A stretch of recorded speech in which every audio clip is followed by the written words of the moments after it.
Thanks for stopping by, everyone. My name is Jeff, and in today's video, I'm going to go through step by step and explain just exactly how you can take advantage of a company's ex-dividend date, because there is a specific process you need to take before you make these trades. Focus on the prize. It is nice to wake up and you log into your brokerage accounts and there's all these little dividend payments paying out either the day before, day after, during the day at some point.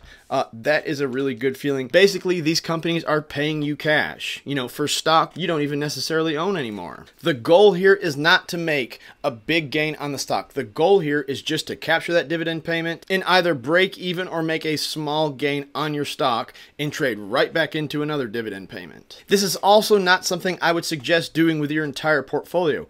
I would suggest maybe taking 10 or 15% of your portfolio and experimenting with this first. But anyways, let's get started. So for this video, guys, I'm going to use Cisco Systems, ticker symbol CSCO. This is a very good company, a blue chip company, a dividend aristocrat. They had a really good year in 2018. Now, I'm not telling you to go long on this company, and I'm not even giving my blessing there.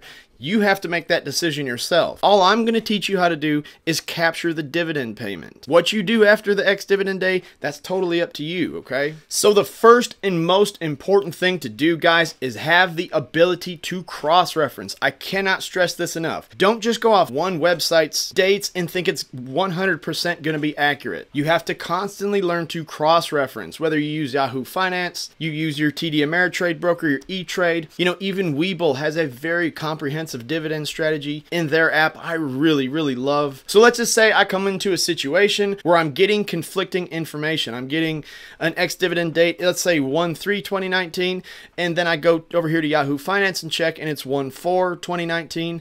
And then I get on my TD Ameritrade account and it's 1/5/2019. At that point, I go and get the company's prospectus, I get their dividend declaration, I read through it, and I find out when the ex-dividend date and when the payment date is. That is the surefire way to nail it 100% of the time. It would seem to me like rookie level traders have this problem a lot. So this is probably a really good video for you. So let's walk through this one step at a time, guys. Right here in this column is your ex-dividend date. This would be your dividend payment, and this will be your annual dividend payment. Again, make sure to cross-reference those. A lot of times, this is crazy, a lot of times the dividend payment is higher than what these websites will tell you. I had one come up last week, and to my calculation, it was supposed to be $19.84. But when the payment arrived in my Robinhood account, it was actually almost $24. So I went back and cross-referenced that, and it was just the website had the incorrect numbers, but the company prospectus had the correct number. Now let's go back to Cisco. So the ex-dividend date for Cisco is 1/3/2019, which means if you want to capture that dividend payment, you have to at least own Cisco by the 2nd of January. You have to own the stock the day before the ex-dividend date. So don't roll into town on January 3rd and buy some shares of Cisco and then be upset when you don't get your dividend payment. Because on the 3rd, the seller will receive the dividend payment and the buyer will not. This is something that tripped me up a long time ago, that I've been very disciplined about working that out of my system. So this is a calendar of January 2019, guys. So Cisco's ex-dividend date is right here on the 3rd, which means you have to own it by tomorrow on the 2nd. Then you can sell on the 3rd if you want. If you want to sell Cisco Thursday morning at open, then go crazy. You will still receive the dividend payment. But if you try to buy the stock on the 3rd, you will not receive the dividend payment. As a matter of fact, you're going to have to hold the stock for an entire quarter to get the next dividend payment.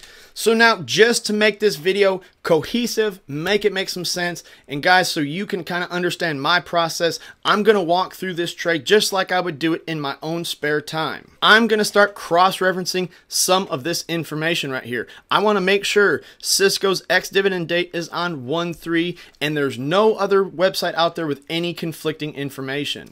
Oh, and would you look at that? I've went to one website and I've already found conflicting information. I'm over on Yahoo Finance, guys, right now, and look, the ex-dividend date says it's on January 2nd, but the other calendar said it was on January 3rd. Sounds like we've got an issue, okay? Sounds like we've got a problem. This is how I'm going to handle it. So I jumped over here to Seeking Alpha because I know every time a company declares a dividend, they have a detailed article featuring all of that information.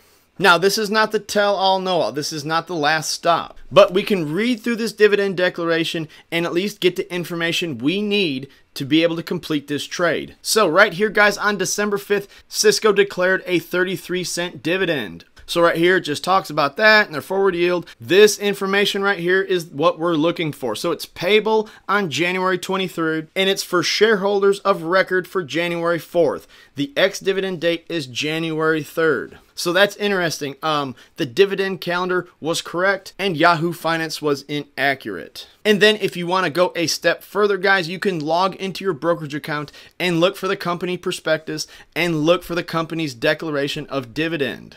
I understand this can be a little bit confusing. That's why you have to stay very organized. I think from all the comments I've got on YouTube and Facebook and everywhere I go, 90% of the mistakes people make is just simply being uninformed or not knowing how to handle a trade. And just for good measure and just to make this video as accurate as I can possibly make it, guys, I am inside my TD Ameritrade account right now, and I have the stock quote pulled up for Cisco Systems, ticker symbol CSCO, and we are going to cross-reference the ex-dividend date here on the website, guys. And right there, highlighted in blue, there it is, okay? We've done 3 steps of cross-reference, and now it appears the ex-dividend date is on the 3rd of January. So let's go back to the calendar and go through this one more time. The dividend payment is on January 3rd. I think we have established that as fact now. The quarterly payment will be 33 cents per share or $1.32 yearly. So for every share you purchase, you will get a 33-cent dividend. The date of payment was on the 4th of January. The declaration date was on the 5th of December 2018. And you will receive your payment on the 23rd of January, okay? So now let's kind of walk through the psychology of this trade just so this video feels like it has some completion. Let's say tomorrow morning you wake up and the market is far into the red. It looks like we're going to have another decline. I would start watching the pricing of Cisco and I would mentally put that number in my head. What am I willing to pay for a share of Cisco? Would it be $42.50? Would it be $42.75? Would it be $43? Are you willing to go long on this company? Do you want it as a very long-term investment? Do you just want to swing trade it? Do you just want to hold it one day and sell for the dividend payment? Before you ever put an order into your computer, figure out what you're going to do with this stock. Negotiate this trade. And listen, if you set a limit order and your price does not get filled, just let it go. Because something in you is telling you it's overvalued. Something in you is telling you, no, I do not want to pay for Cisco at $43.37. I want to pay $42.50 for it. And if I don't get the price I want, we will move on to a better trade.